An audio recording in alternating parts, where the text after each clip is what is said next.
ಏನೇ ಕಷ್ಟ ಇರಲಿ, ಎಕ್ಸ್ಪೆಷಲಿ ಲ್ಯಾಂಡ್ ಆಕ್ವಿಸಿಷನ್ ಅದು ಇದು ಏನೇ ಇಶ್ಯೂ ಇರಲಿ, ಐ ಥಿಂಕ್ ಈ ಸ್ಪೆಷಲ್ ಫಾರ್ ಲ್ಯಾಂಡ್ ಏನೇ ಇಶ್ಯೂ ಇರಲಿ, ಕೋರ್ಟ್ ಕೇಸ್ ಏನೇ ಇರಲಿ, ಬಂದು ಕೇಳ್ಕೊಳ್ಳಿ, ನೆಮ್ಮದಿಯಿಂದ ಹೋಗಿ ನೆಮ್ಮದಿಯಿಂದ ರಿಸಾಲ್ವ್ ಮಾಡ್ಕೊಳ್ಳಿ. ಅಲ್ಲಿ ಆಂಜನೇಯ ಸ್ವಾಮಿ ದಕ್ಷಿಣಾಭಿಮುಖವಾಗಿರ್ತಾನೆ, ಅಲ್ಲಿ ತುಂಬ ಅತಿ ಶೀಘ್ರವಾಗಿ ಸಕ್ಸಸ್ ಆಗ್ತಾ ಇರ್ತದೆ.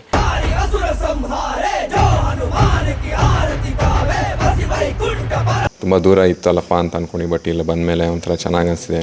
ಭಗವಂತನ ನೋಡಿ ಎಲ್ಲ ತೃಪ್ತಿ ಅನ್ನಿಸ್ತು.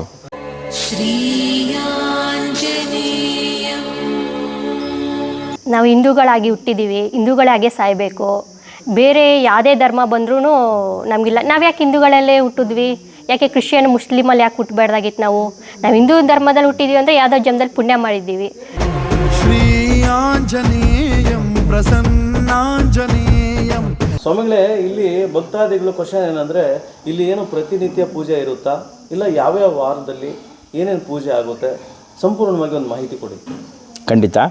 ನೋಡಿ, ಇಲ್ಲಿ ಸೂರ್ಯ ಆಂಜನೇಯ ಸ್ವಾಮಿ ದೇವಸ್ಥಾನದಲ್ಲಿ ಅಂದರೆ ಸೂರ್ಯಪುರದಲ್ಲಿ ಪ್ರತಿನಿತ್ಯ ಬೆಳಗ್ಗೆ 6:30ಯಿಂದ ರಾತ್ರಿ 8:00ವರೆಗೂ ಪೂಜೆ ಇರುತ್ತೆ. ಮಧ್ಯಾಹ್ನ ಇಲ್ಲಿ ಬಾಗಿಲಾಕೋದಿಲ್ಲ. ಅಂದರೆ ಬೆಳಗ್ಗೆ 6:30 ತೆಗೆದರೆ ರಾತ್ರಿ 6:00ಗೆ ಇಲ್ಲಿ ಬಾಗಿಲಾಗ್ತಕ್ಕಂಥದ್ದು. ಮತ್ತು ಪ್ರತಿನಿತ್ಯ ಪ್ರಸಾದ ವ್ಯವಸ್ಥೆ ಕೂಡ ಇರ್ತದೆ ಭಕ್ತಾದಿಗಳಿಗೆ. ಇಲ್ಲಿ ಮಂಗಳವಾರ, ಶನಿವಾರ, ಭಾನುವಾರ ಅತಿ ಹೆಚ್ಚಿನ ಭಕ್ತಾದಿಗಳು ಬರ್ತಾ ಇರ್ತಾರೆ. ಯಾಕೆಂದರೆ ಮಂಗಳವಾರ, ಶನಿವಾರ ಆಂಜನೇಯನ ವಾರ, ಭಾನುವಾರ ಸೂರ್ಯನ ವಾರ. ಮತ್ತು ಮಂಗಳವಾರ, ಶನಿವಾರ, ಭಾನುವಾರ ಅಲ್ದಲೇ ಪೌರ್ಣಮಿ, ಅಮಾವಾಸ್ಯೆ ಮತ್ತು ಸರ್ಕಾರಿ ರಜಾ ದಿನಗಳು ಮತ್ತು ಹಿಂದೂ ಹಬ್ಬಗಳ ದಿನ ಅತಿ ಹೆಚ್ಚಿನ ಭಕ್ತರುಗಳು ಬರ್ತಾ ಇರ್ತಾರೆ ಇಲ್ಲಿಗೆ. ನಮಸ್ಕಾರ, ನನ್ನ ಹೆಸರು ಚೇತನ್ ಚಲಪತಿ ಅಂತ, ಚೇತನ್ ವೆಂಕಟ ಚಲಪತಿ ಅಂತ. ನಾನು ಕೋರಮಂಗಲದಿಂದ ಬಂದಿರೋದು. ಇಲ್ಲಿ ಸೂರ್ಯ ಆಂಜನೇಯ ದೇವಸ್ಥಾನ. ನಮ್ಮ ಚಿಕ್ಕಮ್ಮ ಅವರು ಹೇಳಿದ್ರು ಇಲ್ಲಿ ಬಂದರೆ ಒಳ್ಳೇದಾಗುತ್ತೆ ಅಂತ. ನಾನು ಫಸ್ಟು ಏನು ಬರಬೇಕೋ ಬೇಡ ಅಂತ ಯೋಚನೆ ಮಾಡ್ತಾಯಿದ್ದೆ. ಒಂದು 2-3 ವೀಡಿಯೋ ನೋಡಿದೆ. ಆಮೇಲೆ ತುಂಬ ಕಷ್ಟನಲ್ಲಿದ್ದೆ. ಮನೆ ಕಟ್ತಾಯಿದ್ವಿ, ಸ್ವಲ್ಪ ಕೋರ್ಟ್ ಕೇಸೆಲ್ಲ ಇತ್ತು, ಅಕ್ಕಪಕ್ಕ ಎಲ್ಲ ಪ್ರಾಬ್ಲಮ್ ಎಲ್ಲ ಇದ್ದಿದ್ದೇ ಪ್ರಾಬ್ಲಮ್ಮು.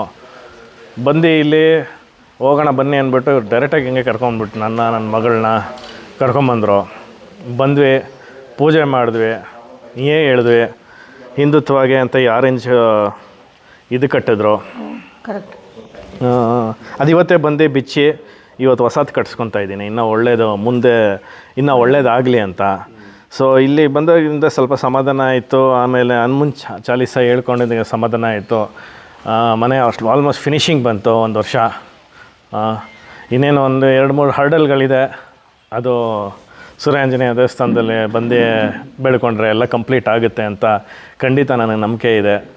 ಆಗಿದೆ, ಇಟ್ಸ್ ಫ್ಯಾಕ್ಟ್ ನಾನು ಹೇಳ್ತಾ ಇರೋದು. ಏನೇ ಕಷ್ಟ ಇರಲಿ, ಎಕ್ಸ್ಪೆಷಲಿ ಲ್ಯಾಂಡ್ ಆಕ್ವಿಸಿಷನ್ ಅದು ಇದು ಏನೇ ಇಶ್ಯೂ ಇರಲಿ, ಐ ಥಿಂಕ್ ಈ ಸ್ಪೆಷಲ್ ಫಾರ್ ಲ್ಯಾಂಡ್ ಏನೇ ಇಶ್ಯೂ ಇರಲಿ, ಕೋರ್ಟ್ ಕೇಸ್ ಏನೇ ಇರಲಿ, ಬಂದು ಕೇಳ್ಕೊಳ್ಳಿ, ನೆಮ್ಮದಿಯಿಂದ ಹೋಗಿ ನೆಮ್ಮದಿಯಿಂದ ರಿಸಾಲ್ವ್ ಮಾಡ್ಕೊಳ್ಳಿ. ಸೂರ್ಯಾಂಜನೇಯನ ಪವರ್ ಕೊಡ್ತಾರೆ, ಶಕ್ತಿ ಕೊಡ್ತಾರೆ. ಭಕ್ತಿಯಿಂದ ಕೇಳ್ಕೊಂಡೋಗಿ. ನಮಸ್ತೆ, ನನ್ನ ಹೆಸರು ಗಿರಿಜಾ ಅಂತ. ನನ್ನ ಮಗಳು ಭಾರ್ಗವಿ. ನಾವು ಯೂಟ್ಯೂಬಿಂದಲೇ ನೋಡಿಕೊಂಡು ಇಲ್ಲಿಗೆ ಬಂದಿದ್ದೆವು, ಸೂರ್ಯಾಂಜನೇಯ ದೇವಸ್ಥಾನ ಅಂತ ಹೇಳ್ಬಿಟ್ಟು. ಇಲ್ಲಿ ಬಂದಾಗ ಬರ್ಬೇಕಾದ್ರೆ ಸ್ವಲ್ಪ ಕಷ್ಟ ಅನಿಸ್ತು. ಬಂದ ಮೇಲೆ ಇಲ್ಲಿ ಪಾಸಿಟಿವ್ ಎನರ್ಜಿ ನೋಡಿಬಿಟ್ಟು ನಂಗೆ ತುಂಬ ಖುಷಿ ಆಯಿತು. ಇಲ್ಲಿ ಅರ್ಕೆಗಳನ್ನ ಮಾಡಿಕೊಂಡ್ರೆ ಅದು ಸಲ್ಲಿಸುತ್ತೆ ಅಂತ ಹೇಳಿದ್ರು. ಮತ್ತು ಗುರುಜಿಯವರು ಸುಮಾರು ಒಂದಷ್ಟು ಇಲ್ಲಿನ ಮಾಹಿತಿಗಳನ್ನ ಕೊಟ್ಟರು. ಆ ಮಾಹಿತಿಗಳನ್ನೆಲ್ಲ ನಾವು ಸರಿಯಾದ ರೀತಿಯಲ್ಲಿ ನಾವು ಅನುಸರಣೆ ಮಾಡಿದ್ರೆ ನಮಗೂ ಒಳ್ಳೇದಾಗುತ್ತೆ ಅನ್ನೋ ಒಂದು ಪಾಸಿಟಿವ್ ಎನರ್ಜಿ ಇಲ್ಲಿ ಸಿಗ್ತಾ ಇದೆ. ಒಂಥರ ಖುಷಿ ಆಗ್ತಾ ಇದೆ. ನೀವು ಬನ್ನಿ, ನೋಡಿ, ನಿಮಗೂ ಅದರ ಅನುಭವ ಆಗುತ್ತೆ.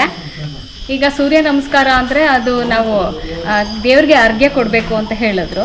ಅದರಲ್ಲೂ ಒಂದು ರೀತಿಯಾದಂತಹ ಒಂದು ಪಾಸಿಟಿವ್ ಎನರ್ಜಿ ಇರೋದಕ್ಕೆ ಅವ್ರು ಹೇಳ್ತಾ ಇದ್ದಾರೆ. ಮತ್ತು ಬಿಳಿ ಎಕ್ಕದ ಗಿಡವನ್ನು, ಗಿಡದಲ್ಲಿರ್ತಕ್ಕಂಥ ಹೂಗಳನ್ನ ತೊಗೊಂಡು ಬಂದರೆ ವ್ಯಾಪಾರ ವ್ಯವಹಾರಗಳಲ್ಲಿ ಈಗಲೂ ನೋಡಿ ಕೆಲವೊಂದು ತರಕಾರಿ ವ್ಯಾಪಾರ ಮಾಡೋರಾಗ್ಬೋದು, ಅವ್ರದ್ದು ಒಂದು ಸೈಡಲ್ಲಿ ಇಟ್ಕೊಂಡಿರ್ತಾರೆ. ಅದು ಬಿಳಿ ಎಕ್ಕದ ಗಿಡನ, ಎಕ್ಕದ ಹೂವನ್ನ ಇಟ್ಕೊಂಡಿರ್ತಾರೆ. ಯಾಕೆಂದರೆ ವಿಘ್ನೇಶ್ವರ ಇರ್ತಾನೆ, ಅದು ಎಲ್ಲ ಕಾರ್ಯಗಳು ಸಿದ್ಧಿ ಆಗುತ್ತೆ ಅಂತ ಹೇಳ್ಬಿಟ್ಟು ಇದು ಮಾಡ್ತಾರೆ. ಮತ್ತು ನಮ್ಮ ಮಕ್ಳಿಗೆ ಏನಂದರೆ ಇವಾಗ ಫಾಸ್ಟ್ ಜನ್ರೇಷನ್ ಇರೋದ್ರಿಂದ ಲೇಟಾಗಿ ಎದ್ದೊಳೋದೇ ಒಂದು ಫ್ಯಾಷನ್ ಅಂದ್ಕೊಳ್ತಾರೆ. ಅದು ತಪ್ಪಿದೆ. ಅದು ಬೇಗ ಎದ್ದರೆ ನಮ್ಗೆ ಆರೋಗ್ಯಕ್ಕೂ ಒಳ್ಳೆಯದು, ಸಂಸ್ಕೃತಿಗೂ ಒಳ್ಳೆಯದು, ಮತ್ತು ಈ ಪರಿಸರಕ್ಕೂ ಒಳ್ಳೆಯದು. ಅದು ಸಂತಾನ ಭಾಗ್ಯಕ್ಕೋಸ್ಕರ ಬಂದಿದ್ದೀವಿ.